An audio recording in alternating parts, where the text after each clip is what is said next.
ànd ak Ali Fall moom mi leen koy digtal jeudi bu nekk bu 17h40 jotee jàpp 18h40 mu fas yéene si dalal ay expert yi nga xamante ne seen xam-xam màcc lool li jëm ci wàllum état civil di leen indil ay réponse yi leer nañ li jëm ci jafe-jafe yooyu seen émission citoyen à la une fii lay amee ci rajo Univers FM Dakar 98.0 104.8 Kaolack jeudi bu nekk bu 17h40 jotee jàpp 18h40 citoyen à la une émission bu leen di indil ay réponse yu leer nañ li jëm seeni question état civil.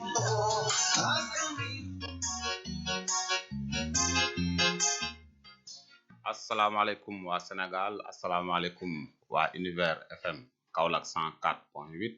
asalaamaaleykum waa Ndakaaru 98.0 asalaamaaleykum waa extérieur aussi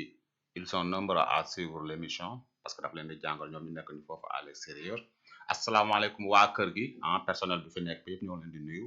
di nuyu le boss asalaamaaleykum aussi képp ki nga xamante ni émission bi sa émission la nga koy teewlu saa su ne voilà émission citoyen à la une nag émission la boo xamante ni day waxtaanee lépp li nga xamante ni droit et devoir du citoyen la maanaam lépp li nga xamante ni droit doomu aadama bi lañ koy waxtaanee lépp li nga xamante ni devoir doomu aadama bi la dañ koy waxtaanee ci anam bu mu mën a nekk nag voilà tey ñu fas yéene waxtaanee la gestion de la mairie pas la gestion de la mairie sax mais pratiquement ñu am fi invité boo xamante ni si kàttanu yàlla dafa fas yéene candidaté pour la mairie de Golf Sud ñu koy wax Mamadou Aw di ko bàyyi mu présenté wu sëñ bi Mamadou Aw monsieur le maire ñoo ngi lay nuyu di la ziar di la dalal suñu plateau citoyen à la une. merci Ali maa ngi lay ziar di kontaan ci invitation bi xëy na bi moo nekk sama njëlbeen ti ñëw ci rajo bi waaye seen promesse bi doot ma fi gën dëgg la macha allah accueil bi neex na macha allah et comme li nga wax ñëw la pour waxtaanaat ak askan bi citoyen à la une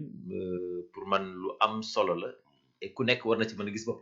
parce que nous tous déjà on est des citoyens avant d'être politique wala avant d'être autre chose comme ni ko waxee Mamadou Aw laa tudd maa ngi jóge ba Guédiawaye particulièrement Golf Sud ci sama commune fa la ñu am lépp Golf Sud fa la ñu am lépp am fa nag benn mouvement buy dox macha allah mouvement bi mu ngi tudd Vision Bokk Sénégal ñu créé ko ça fait léegi 2 ans ñuy def nag ay mbir yu am solo en tout cas ci parcours professionnel ci en tout cas man mii ko jiite nekk le président moi je suis ingénieur télécom de formation donc je capitalise tey une vingtaine d'années dans les télécoms macha allah voilà donc xaw naa ci yàgg tuuti am nga ci vécu macha allah am nañ ci vécu jàng nañ ci lu bari aussi nekk ci entreprise bu mag donc loolu aussi tax na aussi ñu am ci expérience c'est vrai voilà vraiment ñu am ci expérience ma doon aussi ku jàngee woon Guédiawaye donc jàngee école 20 biir Guédiawaye jàngee CEM Canada biir Guédiawaye jàngee lycée Limamoulaye biir Guédiawaye yow Guédiawaye nga bokk génn dem université moomu génn Guédiawaye waaw dëgg la mais teewul ba ma ñëwaatee tey man maay le président des anciens élèves du lycée Seydina Limamoulaye donc ñëwaat encore Limamoulaye macha allah donc ñun waa Guédiawaye la ñu Guédiawaye pur sang comme on dit tey damay kontaan di ñëw ci émission yi mel ni di waxtaan nag joxe suñu xalaat dëgg la ak joxe suñu vécu aussi parce que Guédiawaye duñ fa rek locataire déedéet dañ fa dëkk da ngeen fa dëkk am fa suñu titre foncier ma li may wax dama juddoo Guédiawaye màggee Guédiawaye waaye dëkk Guédiawaye sama kër Guédiawaye laa ko jënd fa laa ko tabax donc ñun lu Guédiawaye di am daf ñuy ñor tey bu ñu duggee politique certainement da ngay def politique pour le Sénégal mais ku nekk am na foo soqee ko bay sa weewu tànk boo gisee mouvement bi mu ngi tudd Vision Bokk Sénégal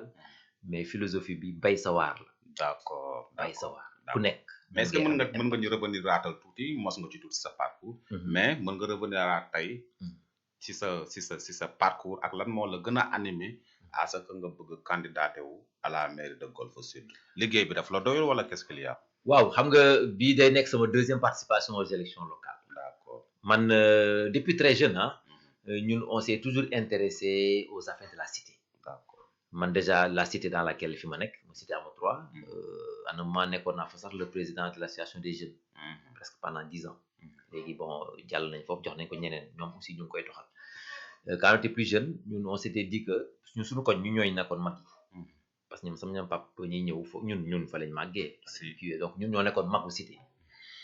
amuñu woon ay mentor parce que ñun suñu papa yi aussi amuñu différence d'âge donc activité yu bëri ci cité bi ñun ñoo ko doon def. d'accord setal yeeg reboisement yeeg gardiennage beeg lépp ñoo ko mën defal suñu bopp. c'est vrai donc loolu aussi day créer ci yow une fibre citoyenne day am sa environnement yaa ko war defar. d'accord nga màggee loolu. dem école. di fa nekk ay responsable de classe. yàlla baax ñu aussi ñu nekk ay budoka parce que on est des sportifs aussi. ci nawetaan yi ñi dem ci dojo yi foofu aussi ñu la fa jox ay responsabilités et tu apprends aussi à vivre en communauté. c'est vrai boo màggee loolu. forcément ou en tout cas évidemment pour nga transiter vers le milieu politique day yomb. c'est vrai parce que la politique aussi n'est rien d'autre que l'art de gérer de la cité. c'est vrai et ñun yàgg nañu gérer suñu cité.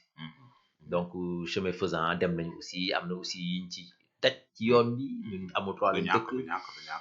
yaa xam fàttali amoo trois boobu temps yàggoon na ay filao moo ñu séparé woon ak géej boobu temps VDN 3 bi amagul woon ñu xëy ñu ne ñu dañuy dindi filao yi coow li nekkul dañuy dindi filao yi jaay suuf si ñu ne coow li ñu defoon benn mouvement bu rëy tuddee woon ko pôle pour une alternative citoyenne donc man sama mouvement boobu temps mouvement bu ndaw laa yoroon muñ tuddee ko liggéeyal sa gox man la woon ak l'actuel maire de ville Ahmed Aïdara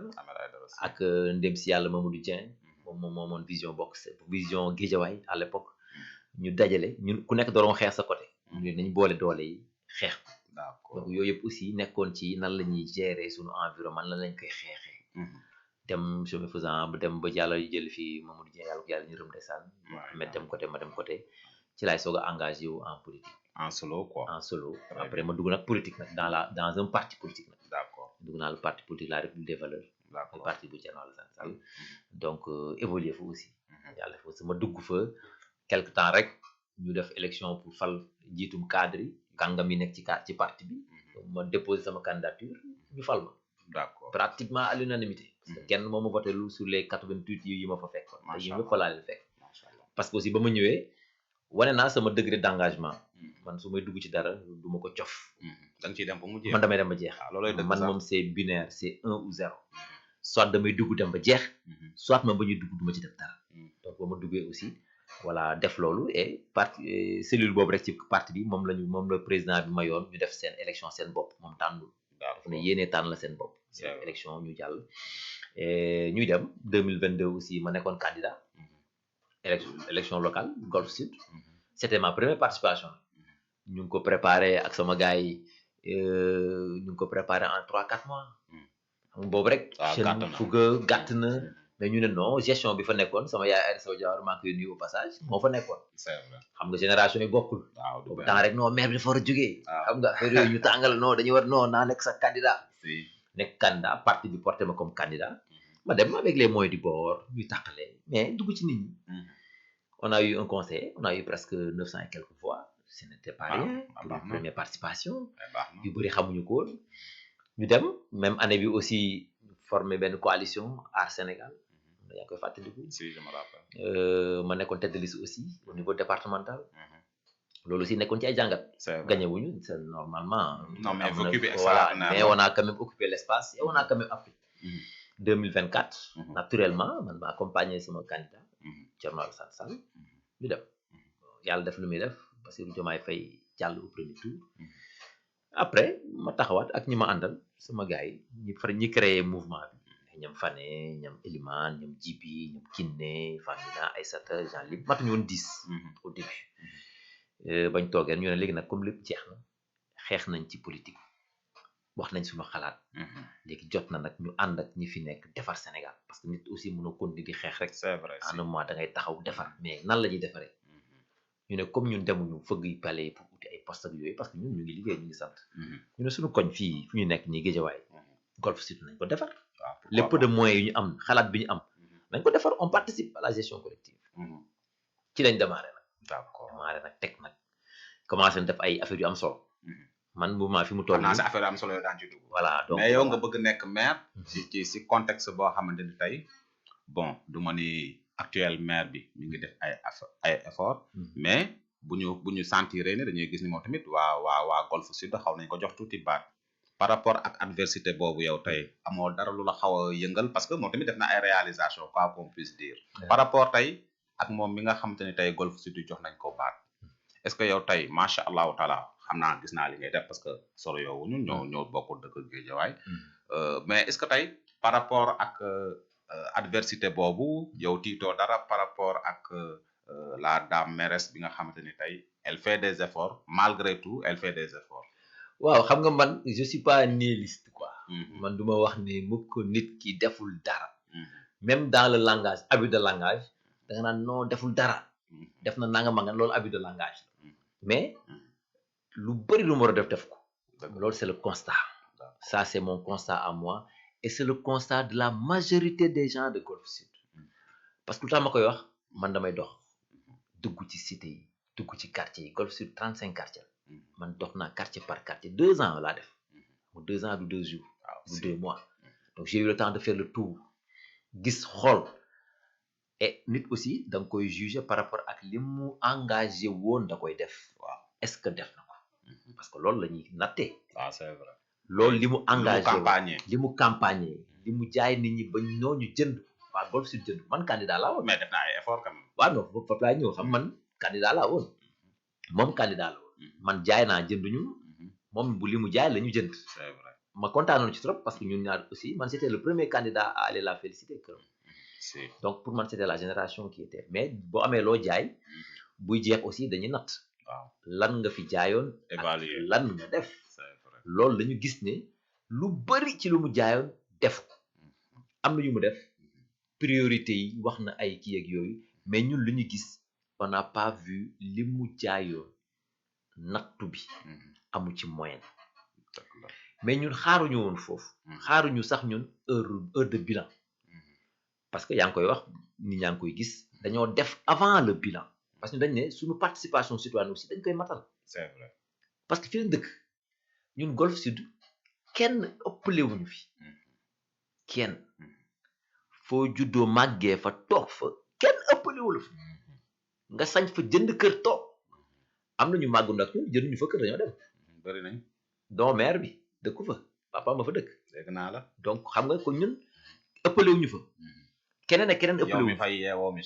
chaque jour donc ñun dañoo am droit de regard ci li ñi ki ñi jiite di def loolu droit de regard citoyen la pas droit de regard politique mais tey boo doon liste tey li nga xamante ne tey diggee woon na ko def ko lan lay doon xam nga man tey ma jël benn cas benn point rek bu simple ma yem foofu parce que bilan lañ ko laaj il faut mu jox ñu ko ñu mën ko évaluer bien que ñun am nañ ci suñu aperçu xam nga tey li mu doon wax mu ne le citoyen l'humain au cœur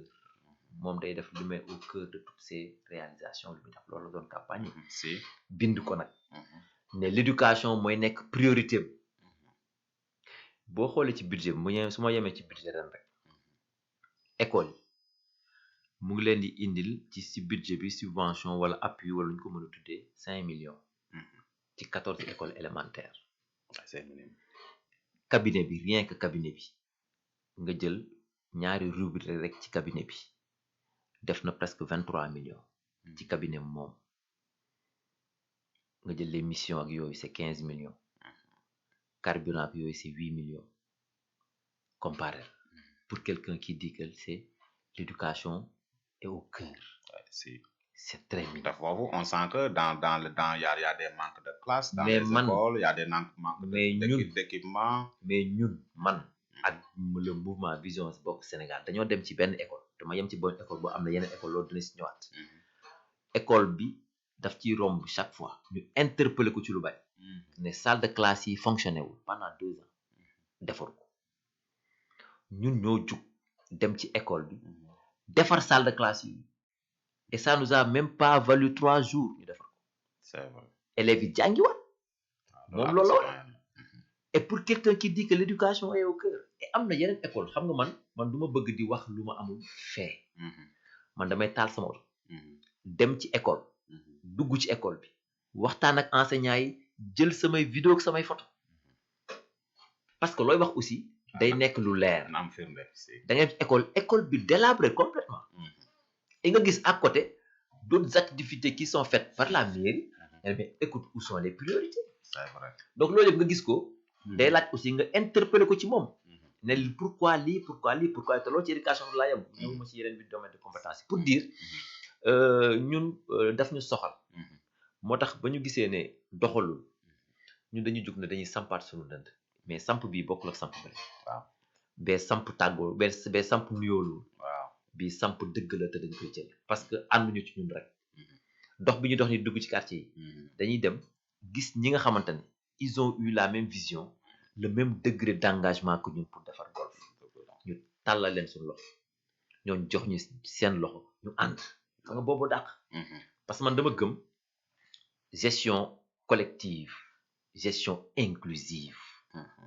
malheureusement cette gestion actuelle c'est une gestion du ma ne sax opaque pour ne pas être trop péjoratif mais c'est une gestion clanique dafa tënku nit ñi sentiru ci seen bopp la preuve temps yi mu ngi def ay porte-à-porte depuis ba ma ko jógee dóor ko benn affaire gars yi ne yëngal nga sa ndaw si de parce que léegi la commencé après 4 ans quand même gestion collectivité locale yëfu koñ la yëfu nawetaan mais cependant nag elle a fait des efforts maanaam par exemple tey boo demee Cité Fadia on sent que ni y am na sécurité parce que Cité Fadia tey mu ko defaree fu nekk mu defal fa 14 portes fu nekk mu def fa agent def fa ay laissez-passer yoo xam te ne bu njëkk Cité Fadia amul woon sécurité mais actuellement nit ñaa ngi tëdd ba di nelaw ba yandoor grâce à loolu tamit c'est des performances aussi mooy yaa mooy les groupements yu muy organiser yi def na ay groupement pour jéem a fédérer aussi comment dirais-je mooy les communes de Golf Sud xam nga yooyu tamit c'est des choses yoo xam te ne bon ak lu ñu mën a xew rek bon xam nga tey boo jëlee budget annuel ñu estimer yëpp rek à 1 milliard ñu bañ a dugg ci 1 milliard 200 1 milliard 300 1 milliard pour 4 ans c'est 4 milliards waaw c'est de l'argent 4 milliards du ndaw lan nga ci def xam nga kenn du ne yor nga 4 milliards te defoo dara waaw loolu am na mais def na ay moom mais je veux dire tey moo tax ma ne man je suis pas nihiliste bilan bi envoyé nañ ko temps yi ñu ngi gis ci benn ci fichier PowerPoint bu mu ko def ay bilan te yooyu yëpp dañ ci man yow li ma wax rek man na ci indi tombe par tombe xam ñu Aïda Sow Diawara ba mu fi nekk maire boobu dañoo yëkkatoon du yuux waaw defoo fi langam ak nangam yenn yi sax dañ ko doon wax par manque d'expérience mais dañ ko lu ñu doon sentir la woon perception la woon ci moom mais bii du ñu demee perception dañuy demee fait réel wax nga da nga def nangam dañuy interpeller ci loolu nangam bi anam fan lañ ko bind fan nga ko defee lan ak lan li nga waxoon ci priorité pourquoi lii parce que loolu devoir la pour me rendre compte c'est vrai c'est normal donc ñun foofu la ñun dañuy tollee en tant que citoyen maintenant en tant qu'acteur politique loolu dañuy taxaw outil parce que dañoo jàpp ne vision bu ñu am moo gën fuuf vision bi fi nekk te ñi ñuy dajali ñiy fekk ji ñoom it ñu am même vision que boobu ànd ak ñoom defar gox bi la et tey ci du mën a ci mën a naa ne ci environnement boobu la Golf Sud di évoluer beaucoup de gens ont compris que c'est le moment de changer la donne et la donne va être changée amin ñu la koy en tout cas bon waa Golf Sud ñu ngi lay seetaan ñoo ngi la koy yéene bu baax a baax en tout cas ce serait une très bonne chose mais à part la mairesse il y a d'autres candidats et par rapport à ces candidats aussi nga yaakaar ne ba léegi du diis ci yow parce que am na yeneen candidats yoo xam te ne on les sous-entend xam nga loolu sax mooy neexal comme ni ko Boy di waxee loolu mooy neexal game bi xam nga tey bu doon man ak moom rek du am kii ku ñëwul fii ngay ñëw parce que la vitalité démocratique mooy loolu ñun en 2022 on était 8 candidats moi j'étais venu 5e 8 candidats la ñu woon man aw moon coalition aw moon dara coalition yi rek ñoo ma rawoon te pourtant neexoon na amul bataille xeex kenn xeexul donc tey ren bu amaatee noonu et ce qu'on voit ren mooy ñi wax candidat la ñëpp c'est des jeunes c'est suñu génération la non si xam loolu mooy neexal et affaire bi du animosité mais weccante xalaat la wala tëkkonte ci ay idées tëkkonte ci ay programme mais tëkkonte ci ay faits yu concret tey ñu ne Mamadou Aw da nga bëgg nekk maire de Golf ma ne waaw dama samp sama ndënd mais duñu warutuñu la laaj buñ la falee loo def xam lan lañu laaj Aw balaa ñu laa fal lan nga def très bien li Boy di wax foo toj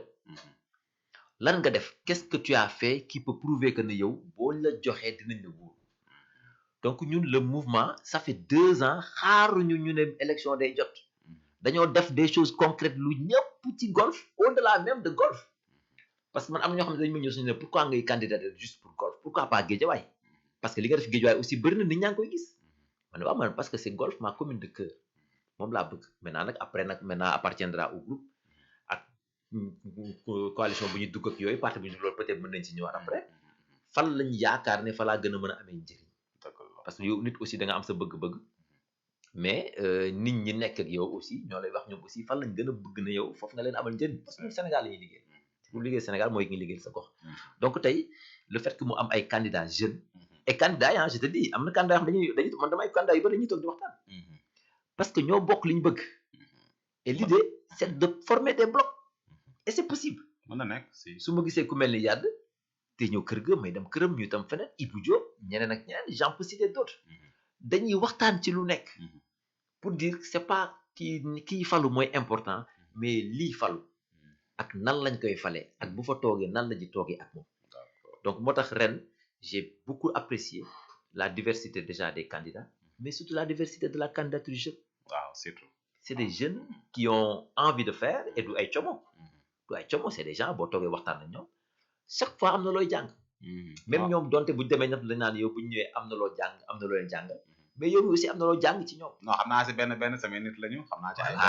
yoo xay gis nga gars yi donc pour dire golf ça regorge en tout cas de personnalité de ressources humaines de qualité golf nu mu regorger de ressources naturelles de qualité noonu la ko amee sur les ressources humaines de qualité macha allah et tey moo tax ma ne souvent tout le temps lu ñu war a def mooy une gouvernance inclusive nañ woo nit ñi man le mouvement la li ko créé nit ñi laa woo nit ñi lañu woo boo gisee le coordonnateur du mouvement Djibi Charles Mballo bis bu ne day dem di seeti ay te ñi muy recruter moom entre guillemets recruter c'est des gens qui n'ont jamais fait moom mi n'a jamais fait de la politique mais kaddu bu bi ñëw ci yow ne la affaire bi du politique affaire du koñ la mën nga faral ku la neex mais golf bii ñoo ko bokk lui il est ingénieur télécom par exemple il a aidé des jeunes de golf de Guédiawaye ñenn ñi Guédiawaye lañ bokk ñenn ñi golf ñooñu créé seen start-up mu accompagner leen former leen kooku amal na njëriñ askanam bu baax a baax même boo ko falul boo yooyu dinañ ne grand ji bi moo tax man ma dem am sama start-up tey nekk naa entreprise parce que moom domaine am la keneen ku mel ni Fane mu ngi def loolu keneen ku mel ni Sakidemi keneen ku mel ni Aïssata koo xamante ne day jël ay femmes former leen gratuitement accompagner leen utal leen ay këyit topp ci seen i GIE ak seen i groupement accompagner leen tout le temps di nekk ak ñoom dina xëy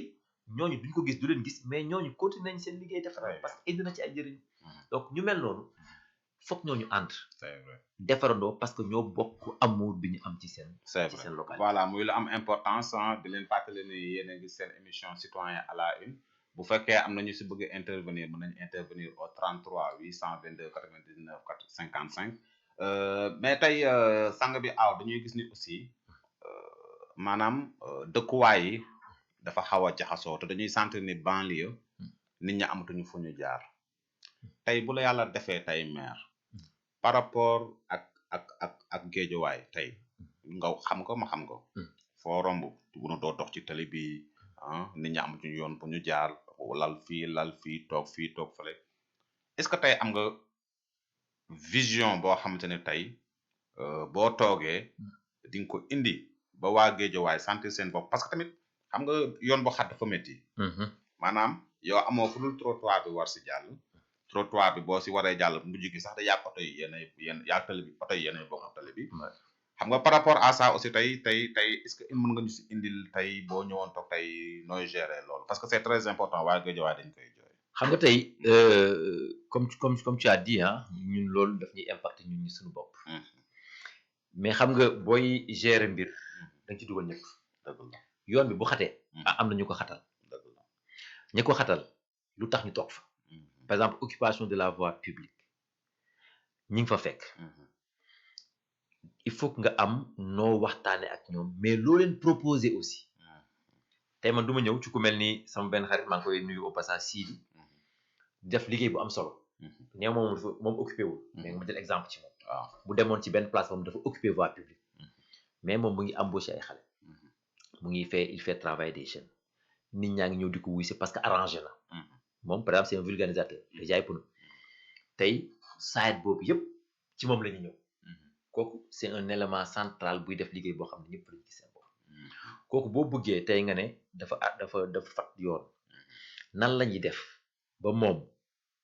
buñ ko proposé dara mu gis ci boppam mieux que fi mu nekkoon ña nekk ci koñ bi gis seen bopp parce que déménagé na wala parce que pousse na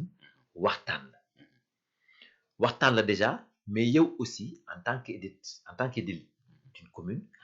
identifier nga les espaces yu nekk au niveau de Guédiawaye pour ne pas dire au niveau de Golf Sud am na yoo xam te ne war nañ ko mën a aménager pour genre artisanat yu mel noonu suñu base CDE bi bu nekk juste en face amoo 3 fi ngay romb na mu am jal yu mag yooyu noonu booy dem Mali amoon na litige finalement ñu ne kenn moo am si titre foncier bi cool yu ne cour mais loolu rôle maire xeex yi loolu la waroon doon xeex ba jël assiette foncière yooyu noonu tas ko pour njëriñu askan bi surtout aménager ko ñi nga xam ne li ngay mën a fekk ci yenn yoon mu étroit ñi ngi leen di dindi foofu fekk si leen fële aménager leen aussi def leen dans des conditions xam ne nit ñi dinañ leen fekk si dinañ sécuriser et seen revenu financier dina yokk te maire bi sax da ciy développé wu ku nekk da ci gis boppam loolu gouvernance encore une fois collégiale la mais gouvernance inclusive la foog nga inclure ñi fa nekk parce que ki taxaw ci mbedd mécanicien bi ñëw rek benn koñ mu teg fa loolu gënalu ko mais manque de amul choix moo tax mu am loolu mais kooku boo ko impliqué d'abord ne ko man dama bëgg a def golf une commune attractive parce que golf dafa war a nekk une commune attractive si man maa ngi fàttaliku 2022 la moo nekkoon suñu slogan mais maire joué na ci benn rôle bu ndaw de waaye topp na BRT bi de lan la def lan la ci BRT bi secteur BRT da xaw na ko aménagé lan la ci aménagé c'est que tey moom ñëw ma pour sànni parce que keroog dama def benn live xam nga am samay tante yu baax woo ma ne ma mais yaa ngi sànni ay seen may non man commencé 8 heures rek laa sànni quoi man tey sànni ma indoñ mais bon c'est pour la bonne cause donc pour dire tey ñooñu da nga leen impliqué dès le début maa ngi lay wax ne 2022 la moo nekkoon suñu slogan faire de Golf Sud la vitrine de Guédiawaye te loolu dañ ci nekk ba tey Golf Sud 4 kilomètres de plage la am macha allah Golf Sud am na technopole am na chance VDN3 bi jaar na fi am na chance BRT bi jaar na fi mais très rare nga gis commune bu mel noonu ci Sénégal su ma sañee ne sax amul déjà amul benn commune bu am 4 kilomètres de plage man gisuma ko Sénégal 557 communes amul Guédiawaye moo fi am 7 kilomètres de plage sable blanc Guédiawaye amul opportunité la maintenant du ñu jox ne non plage bi la domaine public maritime la non dëkk yi am domaine public maritime dañ ko aménager yow nag bi ñu la falee c'est pour que tu trouves des solutions par rapport à ça que tu te battes pour ça parce que loolu moo tax ñu fal parce que fi nekkoon bu ko deful yow nga ñëw ne non lii nii donc ça sa fal bi amul njëriñ parce que li fekkee ne man samay contrainte mooy sa contrainte yow mi ñu fal kon jarul ñu fal kenn donc yow loolu lañu surplus boobu na plus boobu la ñuy indi pour fal nit ban solution ngay indi il faut rendre Golf Sud attractive c'est très possible man je comprends mal et du man rek qu'une commune ait 4 kilomètres de plage sable blanc nit ñi di ko fa bàyyi di dem Almadies boo xam ne 100 mètres la mais actuellement nag moom si on dit mooy sa zone boobu foofu maanaam boo jëlee Malibu bi léegi def nañ fa éclairage léegi xaw nañu defar foofu nice ñoo ngi def ay carreaux kii lu koy waxeeti sax mooy seen kii pavage ñoo ngi defar foofu noonu au moins ñoo ngi def ay tuuti effort pour rendre attractif ce milieu waaw xam nga Malibu boo fa demee mais installation anarchique moo fa waaw si moom loolu am na moom donc vision waaw moo tax ma ne vision day am waaw da ngay xam fi nga jëm waaw bu dara di tàmbali nga xam ne lii du jaar yoon stoppé ko nga def ko mu doon kii bu normal luy continuer très bien loolu boo ko deful nga xaar ba lépp toog nga bëgg ci ñëwaat tu perds ton temps c'est sûr et en plus da ngay janoog nit ñi c'est sûr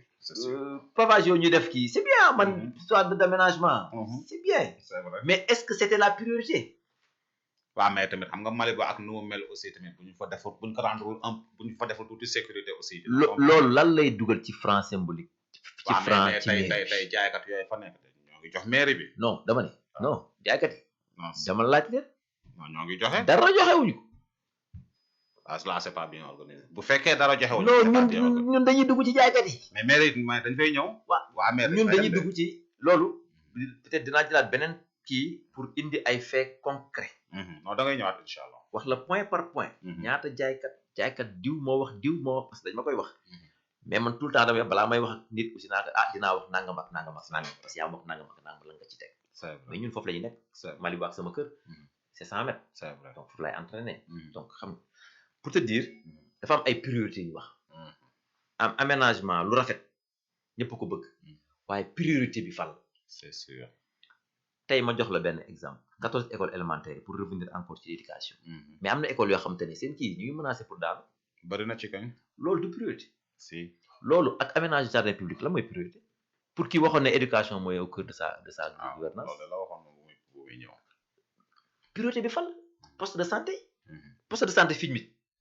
man dama fa dem demaat fa allez man fa laa dëkk fa lay xëy man fa laa ne dugg ci poste de santé da ngay dugg salle d'accouchement muy am court-circuit nga gis ko image yaa ngi fi loolu ak pavé ci boori plage lan mooy priorité bi waaw renforcer fale moo gën a mais bien sûr et loolu ça menace yow boobu man damay dugg salle d'accouchement wala salle fenn fu ñuy denc ay bébé nga gis court-circuit mu ñuul mais loolu du priorité de super priorité la parce que c'est la santé marché sëñ Mansour maa ngi fa woon semaine passée semaine il y a 3 semaines ci safar boobu ñëpp gis nañ ko mais da ngay gis marché bi y a beaucoup de choses à refaire loolu priorité la dëgg la donc soo mënul prioriser on se posera la question que sa vision fa la toll donc moo tax ñun bu ñu ñëw ñun rek ñun dañoo boole waa marché ñëw da ngeen fédéré on fédère waa marché ñëw leen ñi nekk ci poste de santé ñëw leen waa école ñëw leen mais tu t'imagines entrée en sixième bii passé lu toll ni examen maire bi apporté wul 0 franc ci ndimbal ci période examen yi tu penses que ça c'est normal c'est pas du tout normal mais dinañ fa ñëw te man jour examen veille examen parce que jour examen laa jël ndox bu bare jox sama équipe ñu wër 10 centres yi nekk Golf Sud yëpp doté leen en eau macha allah parce que yëg na ki waroon defar appuyer leen sax ci loolu au moins deful donc xaaruñu moom wala newuñu rek deful fatal parce que mënoo nañu deful rek nañ ko bàyyi ko ak askan non aussi on fait on peut faire donc si je reviens sur le truc des la priorisation dafa am solo collectivité locale bokkul ak état du Sénégal jëfu koñ la ASC la koñ bi lan mooy priorité bi balaa koñ bi di rafet est-ce que koñ bi wóor na ba pare faut sécuriser d'abord koñ bi na nit ñi nekk ci jàmm ba pare nga soog a rafetal mais doo rafetal ba pare koñ bi wóorul di nga rafetal sax boo xëy gaa léegi foofu day taa aussi golf day taa yow ban tey bu fekkoon yàlla dimbal na la ba nga nekk tey monsieur le maire par rapport aux inondations lan nga ci fas yéene indi xam nga golf du parti yëpp ay taa dafa am ay parti te gis naa parti yoo xam ne par exemple boo dem ba unité 4 gis naa ne maire def na fa ay effort ci début bi am na côté yu doon taa am na yu fa dindi defar fa def même pavage bi mu ngi amélioré wu unité 4 mu gis naa ne moom def na fa ay effort yu bari c'est vrai waaw mooy sama gars yi ñu nekk foofu ñoom Mathiaw ñoom dama leen di seeti aussi gis naa def na fa ay effort zone yi inondable yi identifier leen def leen aussi ci ban degré de priorité aussi parce que aussi koñ boo xamante ne bu tàmbalee taw août ba septembre ba octobre du praticable loolu priorité c'est vrai boo ko identifier nekk ci xam nga du rek ci yow sa budget ngay xaar non le budget des mairies là moom dafa du bari tant puisque moom sax day wax ne 80% yëpp ci kii bi lay dem 20% yi moom moo des ci nangam donc identifier loolu dem waxtaan ak ñi nga jàpp ne parce que kii de partenariat ci mairie loolu rek mooy doxal collectivité c'est vrai le partenariat am na ñoo xamante ne bëgg nañu investir ci commune te ñooñu boo leen faciliter le fait que ñu war a ñëw investir nga teg la leen ñoom it ay yenn priorité yu am parce que ki bëgg investir aussi bëgg na sàmm li muy investir c'est vrai nga ne ko comme bëgg nga ko sàmm man ni bëgg naa say activité développé wu problème inondation bi indi ñu ci solution da koy indi nga ànd ci ak moom ci loolu c'est vrai ci leneen ak leneen te golf tey positionnement stratégique bu golf investisseur boo jaay golf day ñëw golf c'est à côté de la plage non dafa attractif golf dafa attractif dafa accessible koo ne ñëwal investir fii day ñëw non c'est vrai faut juste avoir le bon langage le bon truc pour vendre la commune et c'est vendable non actuellement c'est vendable machallah nag golf c'est vendable donc boo ko mënul jaay ba nit ñi ñëw bu ñu la waxee nga ne sama budget bi nii priorité nangam ak nangam non du dem faut qu'on aille au-delà de ça. c'est vrai. yamuñu léegi sur le truc rudimentaire non faut que ñu élever wax ne ñun li ñu mën ñu bëri mënuñu ko am na ñoo xam ne ñoom ñoo leen ëpp ay opportunité te ñoom raw nañu. waaw yéen choisir leen seen ay opportunité yéen waaw. ñun dañu am opportunité ba pare. di dormir sur nos lauriers. non man loolu du ko seetaan. c'est vrai. en tout cas muy émission bu am importance. ngeen gis ko nii ñu invité ko moom mooy Mamadou Aw ngeen gis ni mu présenté woo sànq di candidaté wu nag pour la mairie de Golf Sud bëri ci ay am na ci ay adversaire ak ñàkku ci ay adversaire mais en tout cas ñu ñoo ngi lay souhaiter bonne chance. merci di la ñaanal bon jeune nga te xam naa ne waa jeune Golf Sud yi aussi bàyyi nañ la xel bu fekkee seen njiglaay la incha allahu taala yal na la ko yàlla defal. amiin mais duñu wax te fàttaliku ñu xale yi parce que xale yi tey. boo xoolee en grande partie ñoom ñoo la topp du dëgg ah. léegi par rapport ak xale yooyu topp la tey bu la yàlla dimbalee suturaal la ba yàlla teg la ci bopp mairie bi lan nga prévoir pour jeunes yooyu tey. loolu dama ci sawar trop. ndax man dama bëgg xale yi. peut-être aussi sama formation la sama jaar-jaar xam nga man je suis budoka. man karaté laa def. ba may am 10 ans laa commencé karaté. amoon santé maa ngi koy ñaanal wér aussi santé bu la ndaw mu def lépp ci ñun jàngal ñu nan lañ ñi toppatoowee xale pour mu amal njëriñ askan. allo. allo salaamaaleykum. waaleykum salaam. sang bi. je suis bien sur Univers FM. waaw yaa ngi bi Univers FM ñoo ngi leen nuyu di la ziar. waa kii nag c'est un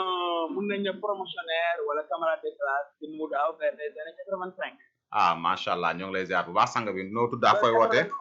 je m'appelle Modou Koundoul j'appelle de Guédiawaye ci à Ndiarème Limamoulaye. ah monsieur Koundoul ñoo ngi lay nuyu bu baax di nuyu waa Ndiarème Limamoulaye. donc leen nuyu Koundoul leen bëggee. waaw maire rek lay déglu monsieur le maire rek lay déglu. Mamadou Aw on est mon frère maa ngi lay nuyu. maa ngi leen nuyu mon frère gëj a gisee. c'est Koundoul qui nous appelle de Guédiawaye. macha allah Koundoul maa ngi lay ziar. donc di rafetlu émission bi. merci. di wax ne Mamadou moomu ngeen invité. ñun dañ koo xam bi muy nekk xale. c'est-à-dire 7 ans mooy ñun dañuy dugg école. waaw. la chance que nous avons ak moom chance yu am moom mooy Mamadou dafa am chance école li muy jàngee fa la yaayam doon jàngalee. dëgg la. elle s'appelle madame Aw ñu koy nuyu de passage ñu këram. madame Aw ñu ngi koy nuyu bu baax sunu yaay jooju. Mamadou c'est un produit de l'école sénégalaise pur et dur. dëgg la. son papa est enseignant sa maman est enseignante. macha allah. Mamadou il a été bien formé xam nga kuy formé ay xale ay génération. formé njaboot du juróom-benn wala ñetti nit du la jaaxal. dëgg la. donc Mamadou il est issu d'une très bonne famille et d'une très bonne école. très bien. mu nekk un produit de Guédiawaye pur et dur. macha allah. naissance Guédiawaye. éducation primaire Guédiawaye. collège Guédiawaye. lycée Guédiawaye comme ni nga ko waxee xam-xam moo ko génnee Guédiawaye. dëgg la. donc quand il est revenu. qu'est-ce qu'il fait. am naa suma liggéey am naa mën-mën am naa kattan mais pour diina ñor la. te ñun diine daf ñoo arrangé daf ñoo ñor ñun waa Sénégal. dëgg la moom la ñu plus xam. particulièrement ñun à Guédiawaye dañoo am loo xam ne kenn amu ko lycée Seydina Limamoulaye. mu nekk une lycée de référence à Guédiawaye. d'excellence kañ. pourtant quand on parlait des lycées de Charles Thiororé. on parlait de Van Vollenhoven. Lamine Gueye. on parlait de Abdoulaye Sadji. c'est ce lycée-là qui a fait sortir beaucoup de talents. macha allah dëgg la. ñu nekk au niveau international comme au niveau local Mamadou Aw ci la bokk. su la yàlla dimbalee ngay jiite l'amicale des anciens du Seydina Limamoulaye kon am nga loo xam am nga loo man. dëgg la. parce que nag waaye cuune waruñoo jugé te cuune waruñoo jugé waruñoo jiite. dëgg la dëgg la. Mamadou ñoo bokk Sénégal moom moo ko jiite mais dañ koo jiital. dëgg la. Mamadou il a toujours été un leader. donc pour vous dire que ñun la chance que nous avons c'est d'avoir Mamadou comme fils. macha allah. maintenant à nous de Golf à nous de Guédiawaye de choisir entre. Mamadou Aw bi nga xam dafa jóg pour servir. ak les gens qui ont été investis par des partis politiques pour qu'ils puissent travailler pour leur propre parti. dëgg la. Mamadou. Guédiawaye moo ko yónni Golf moo ko yónni. maintenant nag ñun lañ man ak lañ xam ak lañ xalaat mooy ànd ak moom parce que ñi ànd ak moom bi ñooy politiciens rek. moi qui vous parle moi je suis quelqu'un boo xam ne du ma am sama activité agriculteur la aliment de bétail et de volaille laay def. léegi loolu la doon confirmé. léegi Mamadou Aw moomu noonu mën naa ko fee bàyyi topp borom milliards yi ak Guédiawaye on nous parle de milliardaires et de millionnaires. on nous parle aussi de politiciens yoo xam ne dañ leen a parachuté waaw mais ñun bu ñu neexoon ñun ñi nga xam ne dañoo nekk ay doomu Géejawaay juddoo fi yoroo fi màggee nekk au lycée Seydina Limamou Laye génnee ay cadre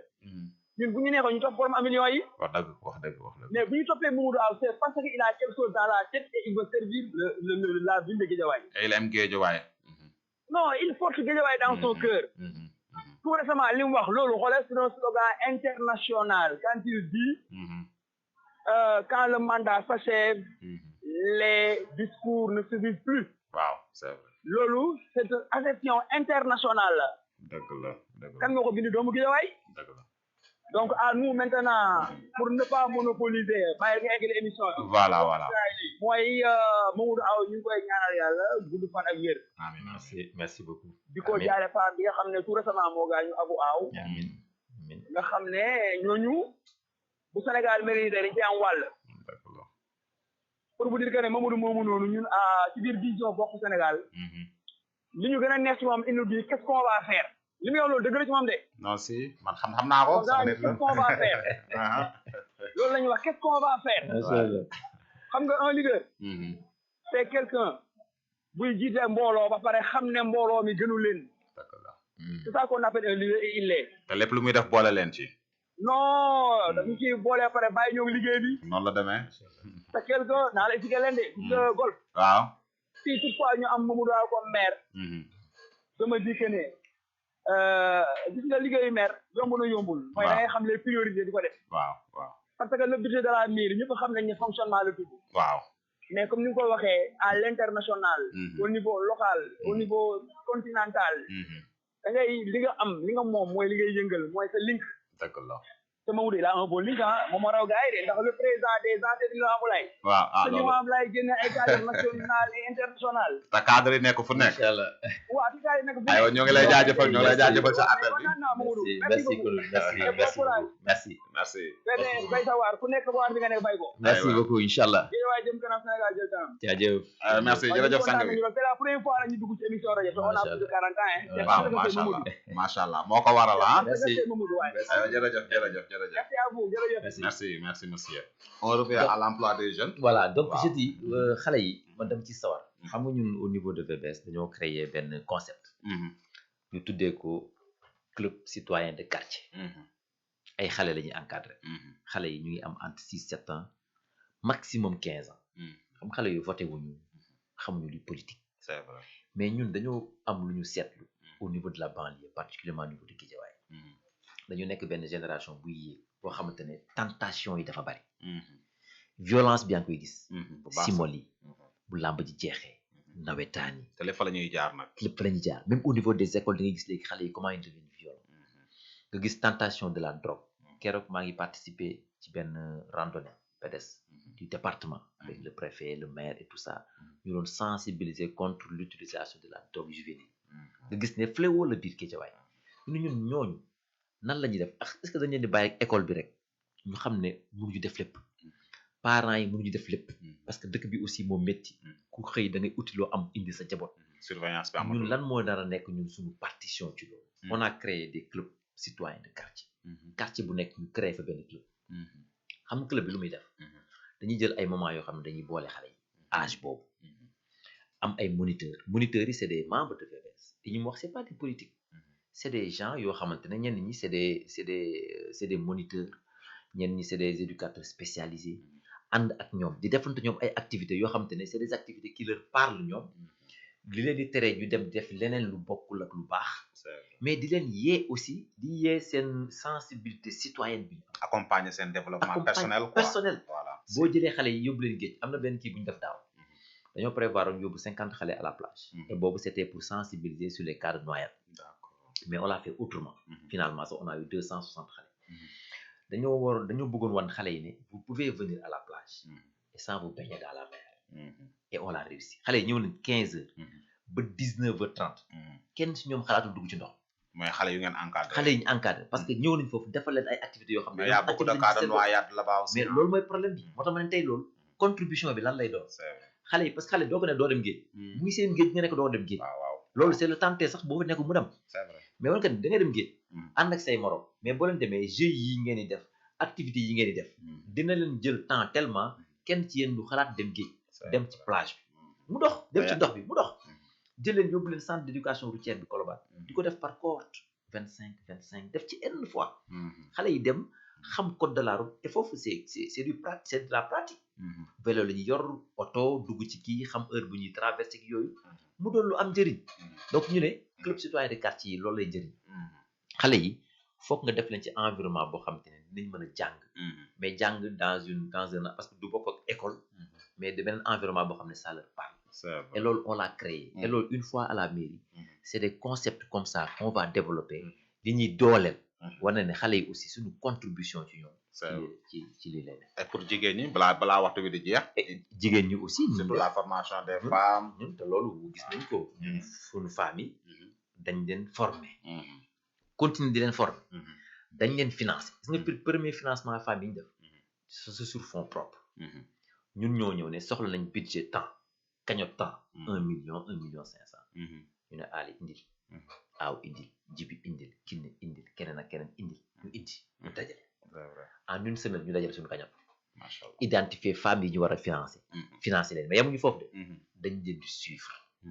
boo gisee ku mel ni jibi ingénieur télé informatique la il est bien en tout dugal ay tableau yëpp ku nekk mu dugal la temps lañ la jox sa revenu sa activité génératrice de revenu lii la chaque mois da ngay ñëw wax ñu lan nga def lan nga gagné lan nga perte am courbe bu lay suivre parce que loolu tamit lu tax mu am importance mooy daf saab on parle de transparence parce que tey dañuy gis tamit ci mairie yi nañ ko waxtaanee d'habitude mairie yi bon waxewuma fenn nag mais dañuy gis mairie yi d'habitude gestion bi ak transparence bi day xaw a sooxee parce que lu tax mooy xam nga tey mairie dañuy def ay aide ak yu nu mel mais est-ce que aide yooyu réellement ñuy def mi ngi dem fu mu war a dem mais bëri na ci yoo xam ne bu amee nit ñi dañu doog di ñaxtu voilà xam nga yooyu tamit ba yàgg na fi waaw moo tax ñun xam ñun déjà gestion bi ñuy def en groupe rek foofu la ñuy njëkkee jàngee transparence ñun dañuy cotiser dëgg la chaque mois dañuy wane lii lañ cotiser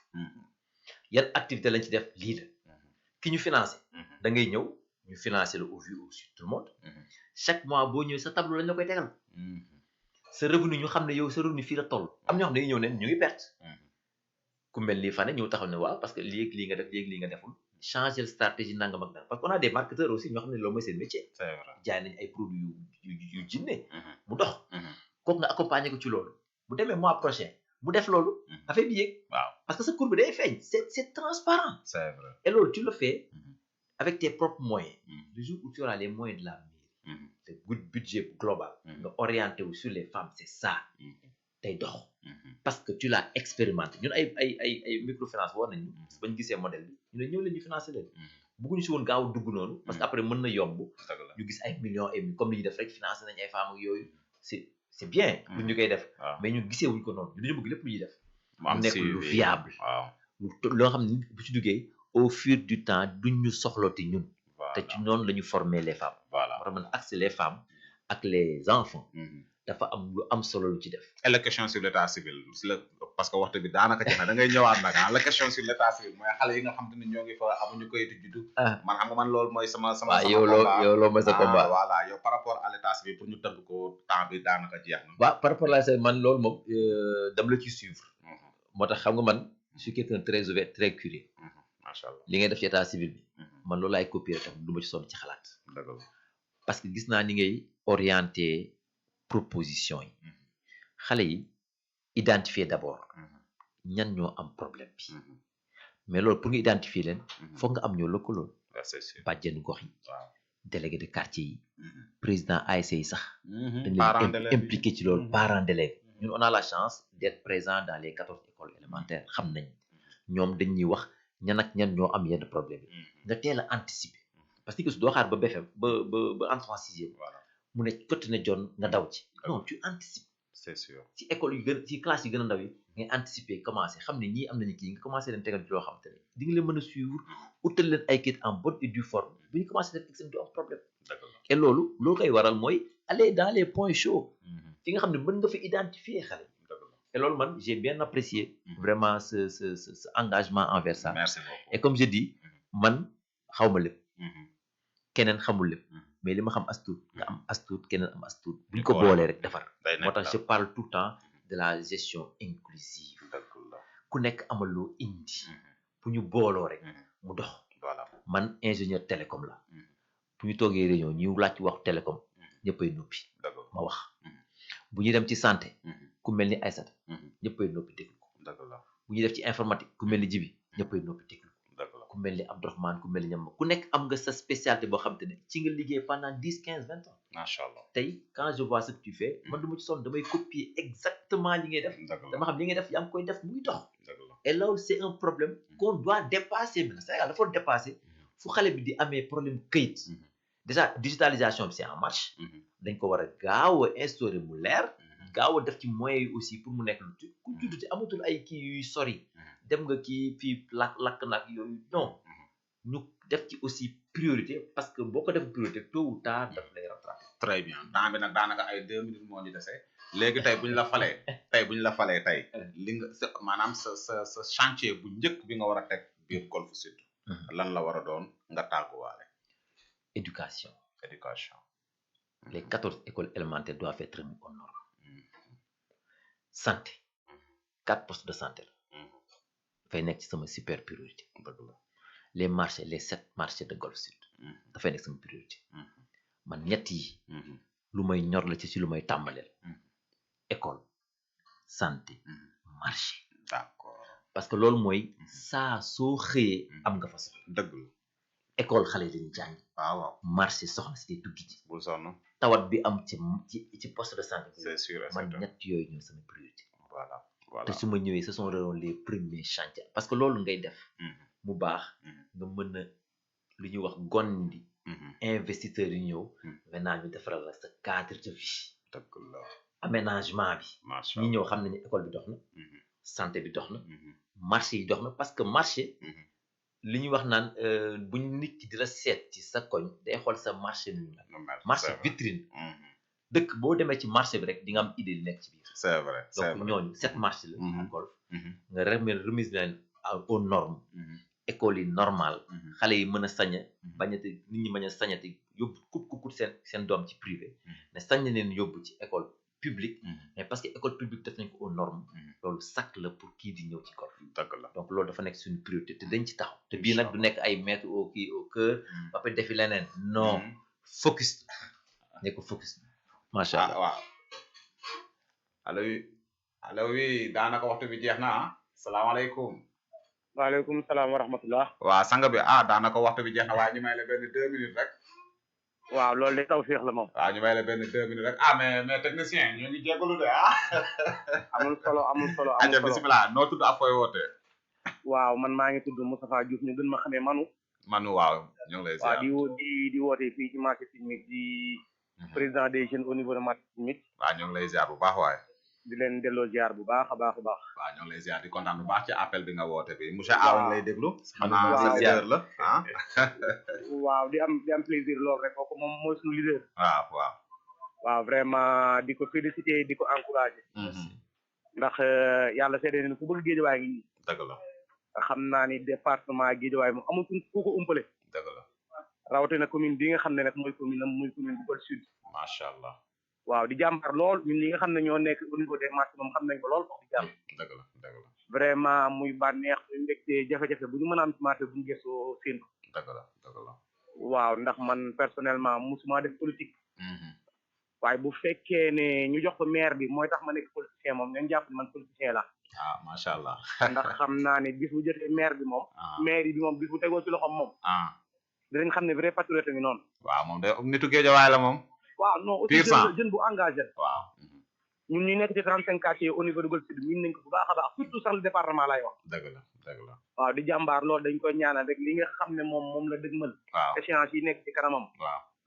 waaw yàlla na ko yàlla defal kay ndaw yu set kuy. allahumma amin. ndax am nañ ci yaakaar kat wax dëgg yàlla. yàlla bu yàlla tas yaakaar. waaw te moom dafa nekk leader boo xam ne dafa bëgg a def politique autrement. du nekk koo xam ne day diggee. waaw.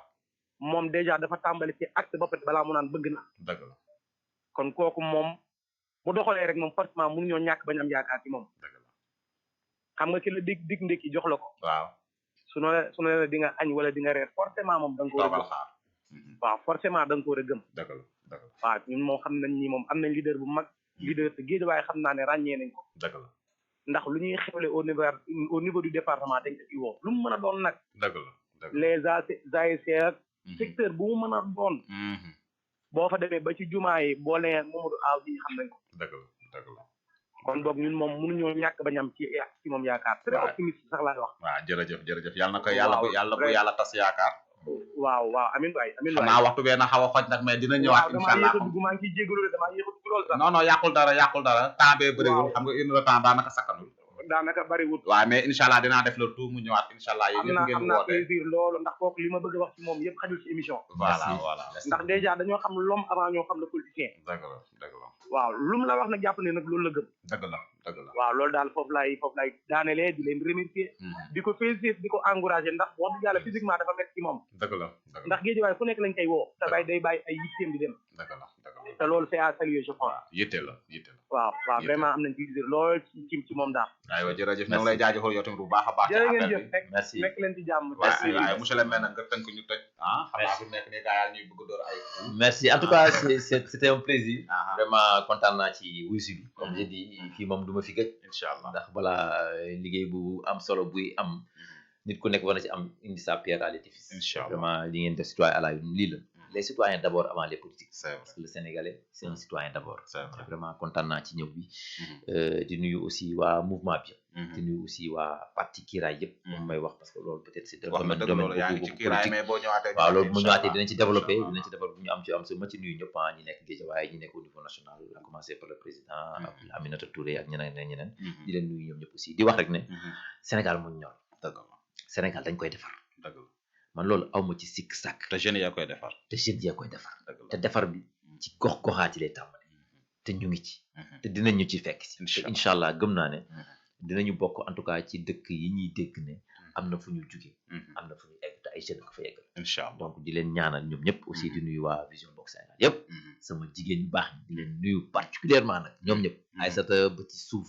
moom mooy présidente bi di leen nuyu ñoom ni di leen wax ne liggéey bi ñu nekk di liggéey nii liggéey bu am solo te nit ñi teg nañ seen bët te nit ñi gëmatuñu ay théorie nit ñi pratique lañ gëm donc yàlla ñu defal jàmm une prochaine fois dinañ ñëw développer waat ci mbir yi kontaan naa trop di la remercier aussi vraiment Ali ci invitation bi vraiment kontaan naa ci yow tam ma gis liggéey bu am solo bi ngay def loolu si bokk ci li ñuy encourager ñu aussi de faire pour nous et par nous avoir de l'impact autour de nous incha allah kontaan nañ bu baax ci dalal suñu plateau ñun c'est un plaisir yow yaa ngi dëkk foofu maa ngi dëkk foofu sawe sore yowuñu et je sais que ne aussi waa Guédiawaye am na cër bu ñu la jox yàlla bu cër boobu wàcc amiin en tout cas waa sama technicien bàyyi ga laaj ñoo ngi jégalu aussi temps bu ñu jël bi di jaajëfal mbokk sénégalais en même temps aussi di woo les partenaires xam nga émission yi dañuy soxla souvent ay partenaires nag ñoo ngi woo képp ki nga xamante ni bëgg nga ñu jàllaleel sa ay mbir à travers l'émission nga ñëw jàpp ci émission bi parce que émission yu mel nii aussi dañuy soxla d'habitude ñu leen gunge en tout cas ñoo ngi nuyu soxna Rabi Couture moom moo ngi nekk ba France ndeysaan dama suivre moom tamit ci TikTok bi li ñuy def amal ko importance trop moom tamit day ñaw ay affaire yu mel noonu nee na moom bëgg na bokk comme partenaire ci émission bi soxna Rabi ñoo ngi lay nuyu bu baax a baax di la wax nga def vacances jàmm ak salaam foofu sa France ak sa monsieur ak say njaboot asalaamaaleykum wa rahmatullah ba beneen jeudi ci yeneen i thème citoyen à la une